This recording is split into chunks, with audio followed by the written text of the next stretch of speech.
you talk about that moment when you're sitting there in the chair and you looked to the gentleman to your right? He said something to you. What was happening right there? What was happening is that I just told him about 4 minutes before that him is my agent, Dar Rollins, and I just told, my lipstick, see, let me back up. I was going in my purse to get my phone to Google something, first thing wrong, not telling you what I was gonna Google. And my lipstick popped out my purse and landed in my lap like the universe was like, get off your damn phone. And so that's all I can focus on. And so I'm trying to leave to go get a shout or something, and my publicist brings me a shout, and I can't stop focusing on that. And Dar said, well, if you win, just bring your purse up to cover it up. I was like, I'm not gonna win. And he was just saying to me, I told you. And I was just like, what the? I'm still, like, my heart is giggling still right now. Questions right here on the right. Right over here. Regina, congratulations. Thank you.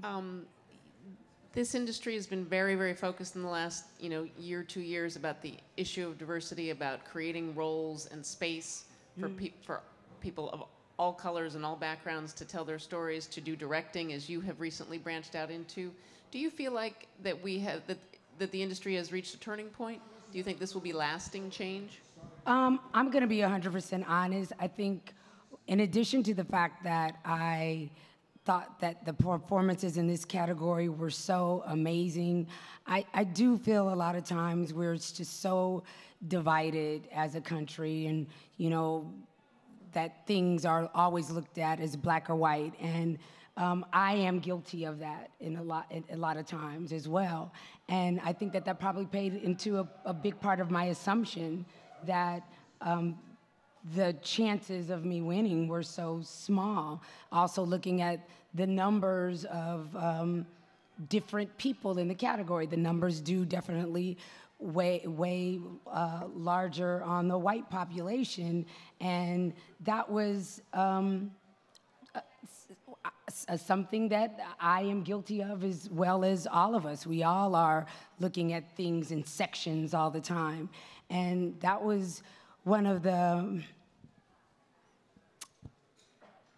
moments that was really sitting with me on that stage, that this is the Television Academy, the academy of my peers, and my peers don't just have the same skin color as me, and they're not just only interested in what the things that represent what they look like. They're interested in art and storytelling, and they're interested in seeing things from different perspectives.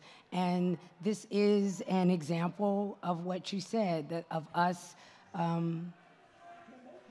thinking more globally and not thinking in a box. And this was a moment for me to recognize that sometimes when I think that I'm not, I am sometimes thinking in a box myself. So this was a surprise. A question in the back left. Right over here, Regina, it's Tanya. How are you? Hi. Congratulations. Told you were going to win. You did, and I was out there doubting that too with you. Anyway, you've won several of these now. If you were going to put a soundtrack or a song to how you felt each time you won, or at least tonight, what would that song be? Ooh. There's a lot of music out there. You can do two if you need to.